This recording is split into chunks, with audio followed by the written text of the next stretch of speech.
Well, good evening, LH families, and all of those joining with us. This is the third installment of the LH Families Family Ties series, and this one's titled Maintaining Unity in the Blended Family, something that's a real challenge for all of us that are having that experience. We thank you for joining us. I hope your Monday is going well. My name's Dave Thompson.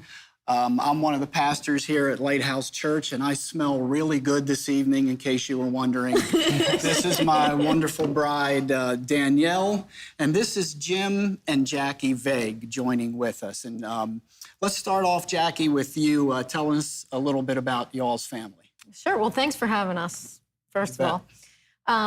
Jim and I were both single parents for about 5 years. We met at a Bible study, actually, for single adults. We each had 2 children that we were raising independently. And at that time, they were ages 7 to 11. We made it through some rough times. We probably have made many of the mistakes that we're going to talk about tonight. But we made it to 13 years tomorrow, actually, is our anniversary. Congratulations. Happy anniversary. Babe, why don't you tell the audience a little bit about our family? So David and I married in 2015, so we're coming up on 7 years in October. And I have 2 girls that were 10 and 13 at the time, and he has a son that was 23 and a daughter that was 26. So our kids were older than your kids when we got married, yes? Exactly, yep. We're excited to hear from your experience tonight and share some of our stories with you as well. So not only have you guys obviously had a lot of experience with the blended family, but you all have also undergone some training and trained others. Jim, can you tell us a little bit about that? Yeah, absolutely. We went through a terrible time our first year, and we found a small group. Push out for small groups, you got to get in them. But we found a small group that was doing a blended family. We ended up having to drive like 45 minutes, 50 minutes to get to the church. It was called the Smart Step Family by Ron Deal. Ever since then, the way it impacted us, we have been leading up the Smart Step Family small groups within our home. And we also have gone through, since Ron Deal is now the director of Family Life Blended, we have gone through, they have a certificate of blended family ministry that we have gone through. We have also done they have a new book out called Preparing to Blend, which I encourage everyone that is considering a blended family of joining to go through that. Can we say that again? Preparing to blend. Absolutely. Because that is one of those things where, it is so critical, because we went through premarital counseling before we were married, but it never touched on blended family issues, and we were ill prepared for what we ran into. But this will definitely cover it, so we're trained up to lead up on that. Well, we really appreciate having you guys here and the level of expertise that you bring with us. So let's start off as basic as it may sound by asking you to define the modern day blended family and the different ways that can look. Right, because there is, when you say a blended family, people don't necessarily think the same thing, because there's terms like step family. Some people don't like that term. Some use blended family. There's nuclear families, and that sounds like a science experiment of some sort. That's kind of strange. What's wrong with science? But it's okay. But there was a study that someone figured out there were 67 different types of blended families. So what they really are is one of the parents or both have children before the marriage, and they bring them in and they get married, and they bring them into the family and form a family unit. The children could be young, the children could be adults. It doesn't matter, anywhere in between there. That's a blended family. And people obviously add together children, too. Right, sure. And so that's another iteration of the blended. Right, just everybody's not biologically connected. Correct. Okay. All right, so what we're going to do is talk through 3 major challenges or obstacles that those of us that are having the blended family experience face. And the first one is, I would love for you guys to unpack this phrase, don't use a blender, use a crock pot. What? Yes. Yes, exactly. Because when you're referring to a family as a blended family, that kind of gives you that idea that, hey, everyone joins together. You know, you say I do. The kids are getting along great before the marriage, and you say I do, and you think everything. Oh yes, I've arrived in the promised land. I'm here. We're together. We're going to be a happy family. We're going to do things together, and you're trying to force things to happen, but really, you know, each child, each person, you're building new relationships within that family, and it takes time. So you need to be like a crock pot where all the different ingredients come together, and it's slow and low pressure and lots of time. In fact, it takes, you know, a blended family about 5 to 7 years to actually come together as a family if you don't use a blender mentality. Yeah, we had read that early on in our research when we were engaged, 5 to 7 years. And I was thinking, wow, the girls will almost be adults by then.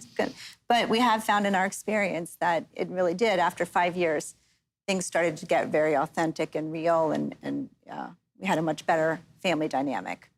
Yeah, that does sound like a long time when you first start out. It's like, wow, that's going to be a long 5 to 7 years. But it's worth it. It's worth it to... Because what you guys are saying is don't rush it, right? Yeah.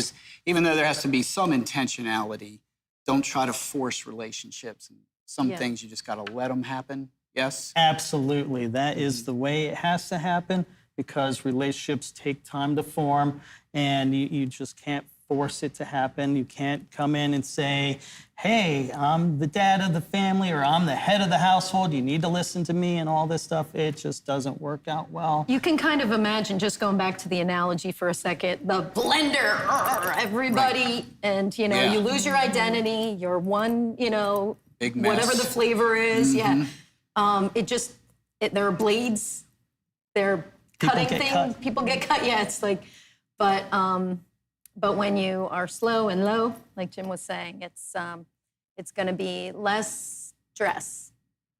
Definitely. And also you have, you know, each person has their own flavor of ingredient that they come in. Like in a crock pot, you know, you throw in, you know, you're doing a stew, you throw in a potato, that softens pretty quickly. But a carrot will take time. It's hard, it takes time. It takes a lot of time to cook. And what are the dangers of too much stress? You know, trying too hard can add to what is already a stressful situation just by nature. So what's the danger of too much stress? Right. Well, I mean, when you're under stress, you behave badly. That's for sure. Right. And that's a difficult part. But, you know, with the blended family, with the different issues, life is complex too. And when you have all that complexity and stress, that ends up causing, you know, the biological units within the family to unite. And you kind of solidify it. The terminology would be like it thickens the blood relationships, you know?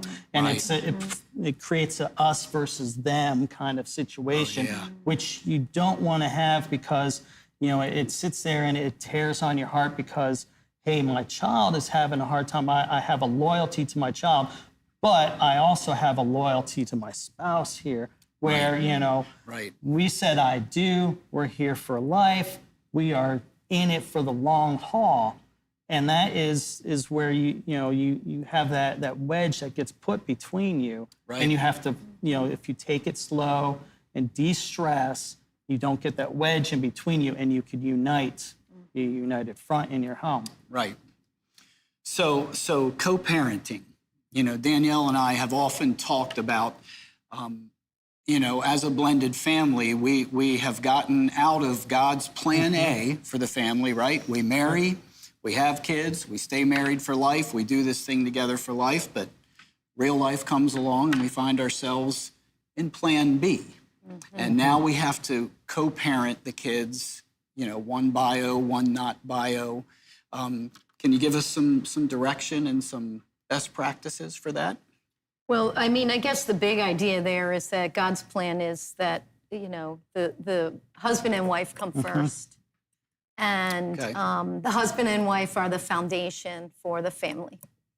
And in this case, the children were first, and the husband and wife are coming after. So I know Jim's tired of hearing it, but I always say, you know, you got a little piece of you running around out there, and then you're supposed to be more connected to your spouse, Right. because that's God's plan. So that was something that we find that a lot of people struggle with, and I think of it as kind of unnatural. It's not God's plan. It's kind of unnatural. The order of things now in our plan B, which I like I like your plan B analogy there. Well, thank you. I'm very smart like that. Yes. So the single parents have lived with their family. You know, we were single parents for a while. Right. And then you come together and you have to put your marriage first. And it is really hard when you're sitting there and you have this relationship with your children, and then you're also trying to build the relationship with your stepchildren and trying to, you know, you need to now, once you're married, you need to parent. Right. And that is the big thing. So who takes the lead? It's the bio parent that needs to take the lead on parenting your children. And what you also have to do, I know you hear certain things like, hey, you know, I've heard this myself, I've struggled with it, where it's like, I'm the man of the house, I need to take the lead, I need to discipline these children. No, that's being a blender right there. That is going to cause stress, that's going to cause problems, because you can't, you need to build that relationship with the children before you can be the authority. First, you have to be, you know, you have to have the biological parent say to the children, you start off kind of like the babysitter, Right. where the biological parent says, you have, you know, these are the rules of the house, you've separated, you've talked, and you need to say, hey, this person has the authority while I'm not away. These are the rules of the house to do this. Yeah. And it's unnatural. It is, and that's well put. It's unnatural. It's especially when you've spent years raising your kids in your original marriage and everybody's bio, and then you come into this situation and it's so different. And we're so thankful that we got advice. I got advice from a couple older men before we got married that said, you can't go charging in there like I'm the man of the house and, you know, I'm going to take charge and stuff, because that will not work. So I took that to heart. And wouldn't you say that was good advice? I think that's worked out really well for us. And David will, in private, say to me, if, you know, like, I think you could have handled this differently, or this is what I might do in that situation. And then, you know, I can go back and adjust my parenting in front of the girls based on that feedback. So that's worked really well for us. And in addition to that advice, I over the years, you know, that was always in the back of my head, and I could just see that there was no question that was good advice, that would not have worked for me to come in, because Dad is still in their lives, and that would not have worked for me to come in and start throwing down the hammer. And that is an interesting point, because it's also, you know, you have parents in another household that have authority, that are a biological parent. You know, a lot of blended families, some don't. Some have, you know, some parent that is not involved in their children's lives. But when, you know, ideally when there are parents in a couple different households, it's best if the biological parents and the step parents can come together and discuss issues and work together for the better of the children's lives. But, you know, sometimes some people don't get along and don't want to work together. So it's up to the biological parents to really step up and to work together. And, you know, there are times when, you know, those differences are really stressed to do. Right. As you guys are talking to, I'm thinking about how kind of what you were saying, where like I'll get feedback from Jim because he kind of balances me out, slows me down, a little thoughtful about things where I just kind of want to jump in. So I have thought of it, and it's worked pretty well in the past, where we will talk about it, and then I'll be like the representative for my kids. And the kids know that it comes from our marriage, the conversation. And it's not just coming from me.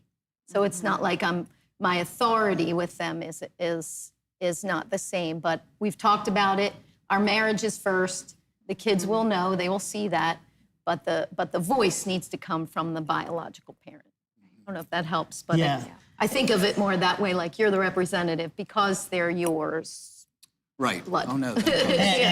And there are times when there's a situation that happens where maybe the biological parent is not, doing so well in parenting, and I've experienced that myself where, I really needed to be pulled aside. But, the best thing to do is to call a timeout, not do it in front of the children, come away, come to another space and say, if not during, but after, say, hey, this is how you could have done it better, or hey, let me intervene real quick. Right. It depends on the stage of where you are with the children and your blending, because sometimes the children could resent that feedback, that input. That's like, oh, my step parent is interjecting at this moment. So you have to use some tact, and you also, when you do pull yourselves away, make sure your voices don't carry where the children can hear you when you're talking. Right. I mean, sometimes That could go bad quick. a little pro tip here: voices travel through air ducts, so you need to make sure that even when you're talking, you're not by an air duct, because maybe the child could be in another room and still overhear you. And so you really want to keep those early stage parenting discussions private, and then present. Yeah. So that was going to be one of my questions. I think we're kind of jumping around on our format here, so I'm trying to keep us rolling. So we all know that in your original marriage, we all know the general principle is the marriage comes first. The marriage is the bedrock of the family, right? Right. And it's your children's security comes from mom and dad. So even in the blended family, when you've got these kids that are attached to you and you come in, the marriage still remains the number one relationship, yes? Absolutely. That is what will survive.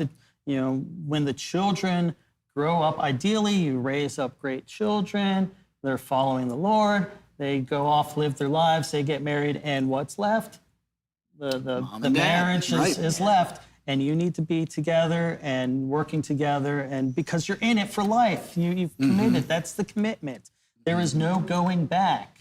And it's a temptation when the stress comes and you see your children struggling and you have your heart go out to them like, oh, there's this, and this wedge comes through if you're getting into that blended family issue where the blender mentality, and next thing you know, you're not looking at each other with love, and you have to go, whoa, wait a minute here. This is not good. We're together. There's no looking back. And the temptation is, when we're single parents, we know how to do single parents. We could go back to single. I know how to do this blended family stuff that's stress and hard, and dealing with this and dealing with this other household and how the other households impacted my household. And I didn't sign up for this. What? Are you kidding me? Yes, you did. Yes, That's right. Yes, That's right. We signed up for Stick it. it That's out. what we did. Because, the Lord gives us the patience we need. We need to persevere through the struggle, because it's an endurance, it's a struggle to get through it. But if you keep things low stress and persevere over time, it'll be golden.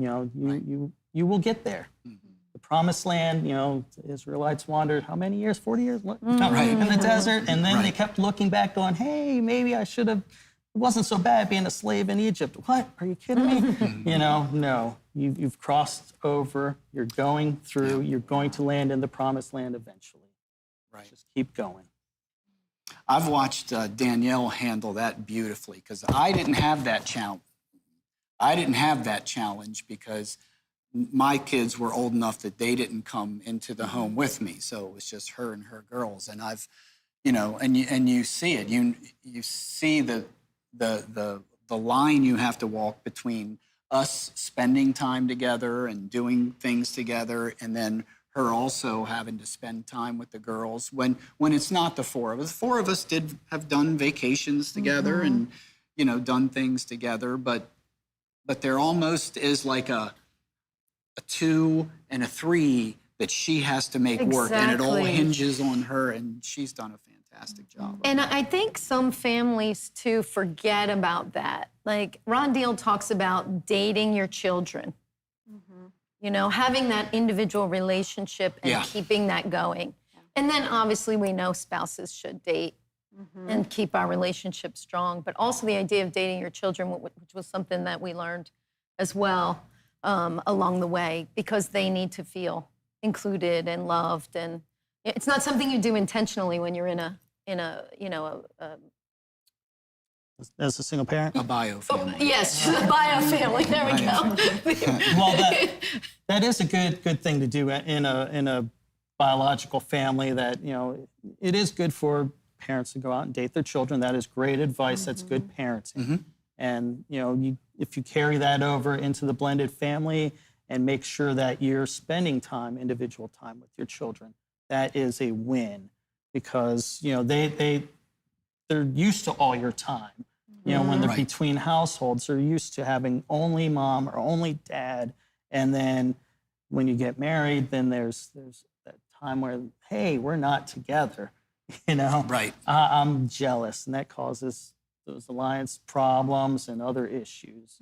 So you need to, it's okay to spend time, not just with your spouse, but with your kids too.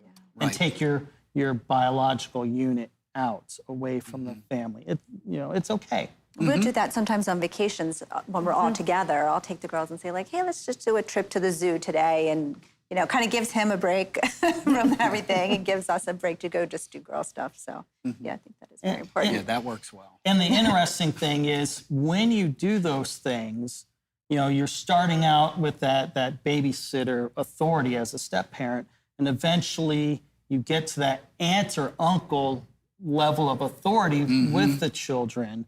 And then there's a pivot moment in your family. There's some kind of moment where things just start clicking and gelling, and you unite a little more, kind of like in a crock pot when things are starting to cook, and you notice, hey, wait, things are starting to smell through the lid pretty good. Things are happening real good. Don't lift the lid. Don't mess He's up. a lid. He's a checker. I'm a checker. I'm a blender. Oh my He's gosh. a blender too sometimes. We all wish it would be that easy. I need to get out of my head like that. Sure. But, you know, it's one of those things where, you know, there is that moment in your family where things happen, and then the children start, you know, uniting as a family a little more. We've seen it happen. You know, I mean, I know, you know, we have some of our children where we're like that, but because of the way we started out, the way I started out, things, I didn't do things absolutely the right advice the way we're given now. But, you know, and some things are taking longer for us. But for you, I mean, did you experience any of that pivot moment? Or Not anything real, like a real sharp line No. that I can think of. And my kids were very welcoming. We've been really blessed. We're very welcoming of Danielle. She's so sweet. I mean, I don't see how anybody could reject her. But Seriously. But my kids were very gracious, and it just all kind of naturally just worked out. And we did With kind God's of blessing, of course. just let everyone move at their own pace. You know, we'd get together monthly for family dinners, but if you can make it, you know, you're not forced to be here, or if you want, you know, if you want to hang out in your room a little bit, just let everyone have their own pace, but making opportunities for us all to be together and to grow and get to know each other and spend time together. That's the best. Yeah. All right, I want to spring a hard question on you.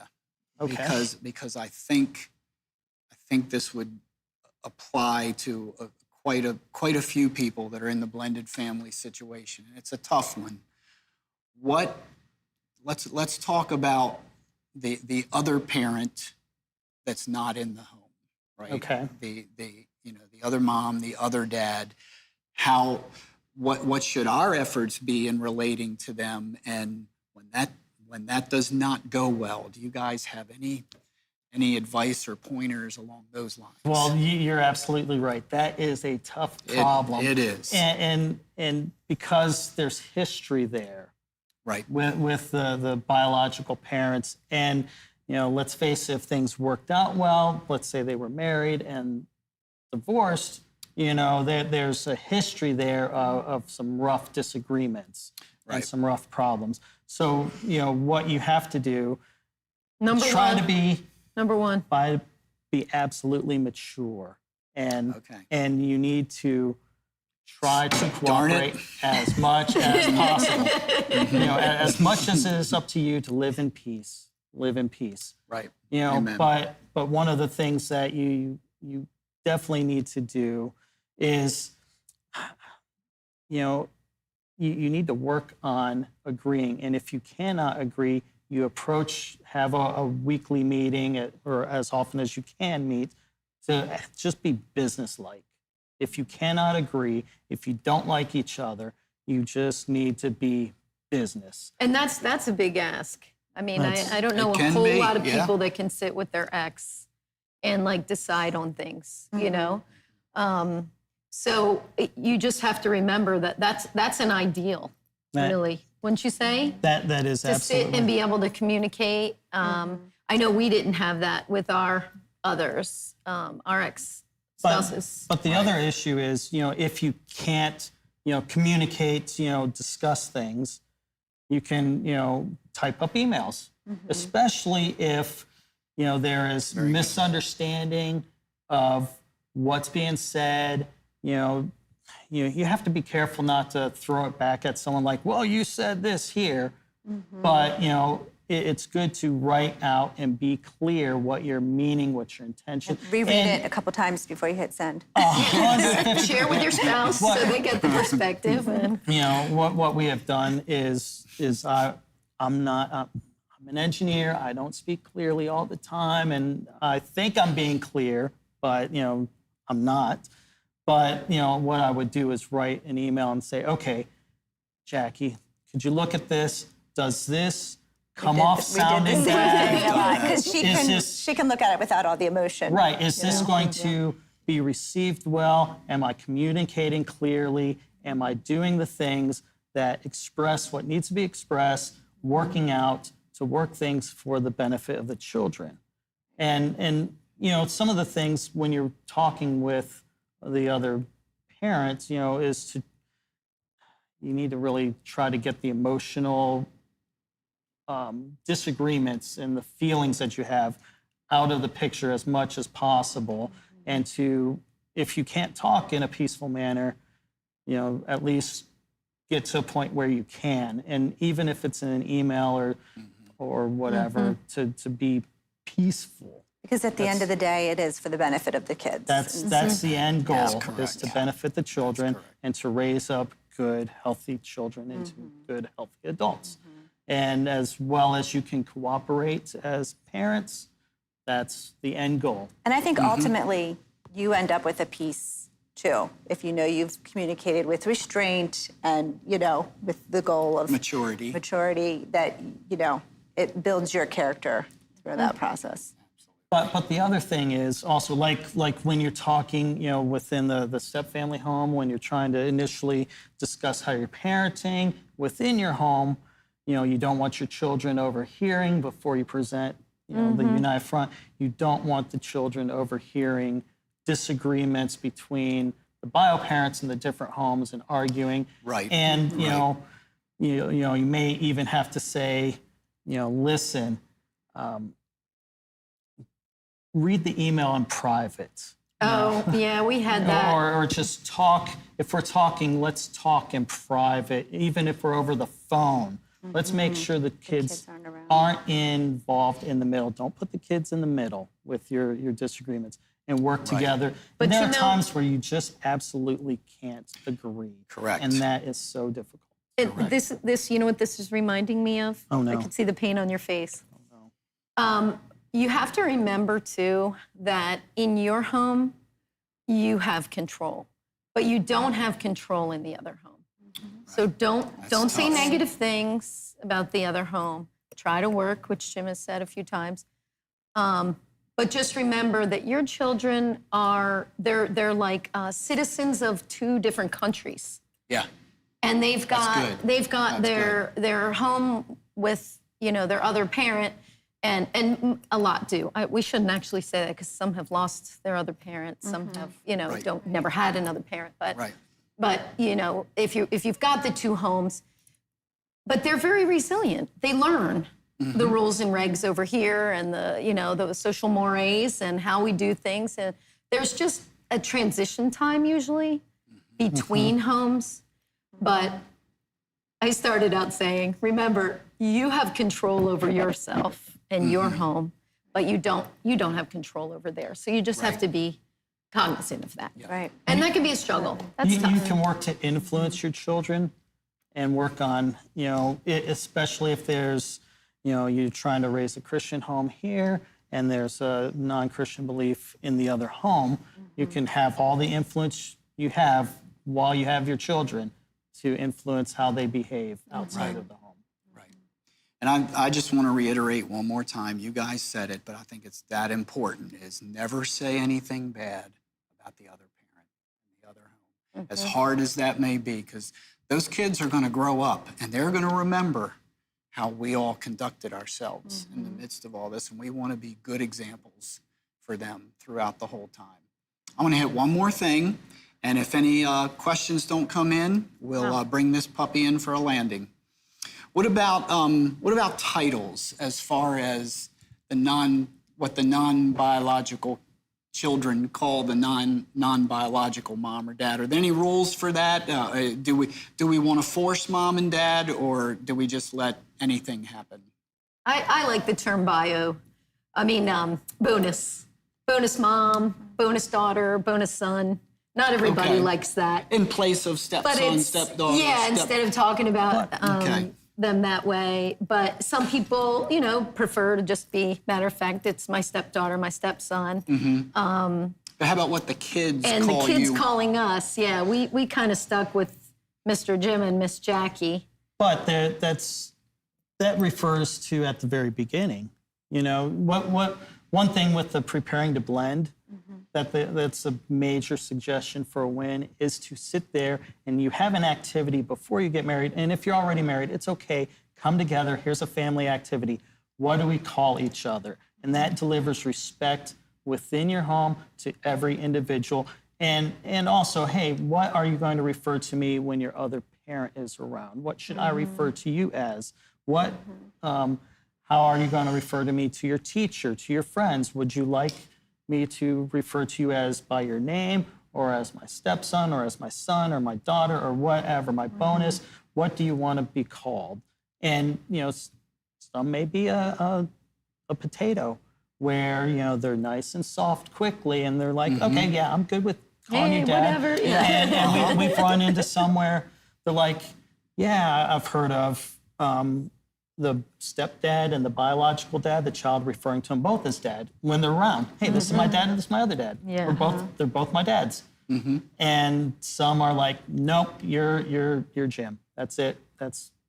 You're Jackie. That's all I'm going to refer to you as. And that's okay. That's where we are. Some may be a carrot, some may be a potato, and somewhere in between. But you just need to honor and respect one another. And Right. if you can do that up front and work through that, then that helps with the crock pot cooking. Right. Understood. Yeah, I think we landed on Mr. Dave for me, and then my kids were old enough, they just call you Danielle. Yeah. Yeah. Yeah, that was a lot easier for us. Well, listen, thank you guys so much. Thank you for having It us. was fun doing this with you all. We really appreciate it. And thank you all for joining us this evening. I certainly hope that you heard something that would be helpful or a blessing to you, or just to not feel like you're alone in this difficult situation. But we're all out there fighting it through together and trying to love our kids and each other through it all. If you have any questions that you would like to submit, if you watch this on demand, this will be posted on the Lighthouse YouTube page. You can find it there, and you can email any questions you might have that either any of the four of us could answer at families@lighthouse.church, or you can just jump on LH Chat from either the app or the web page and ask questions, and we'll be sure to get back to you. Again, thank you for joining us. Go and have a great evening, and go love your kids. Thanks, guys.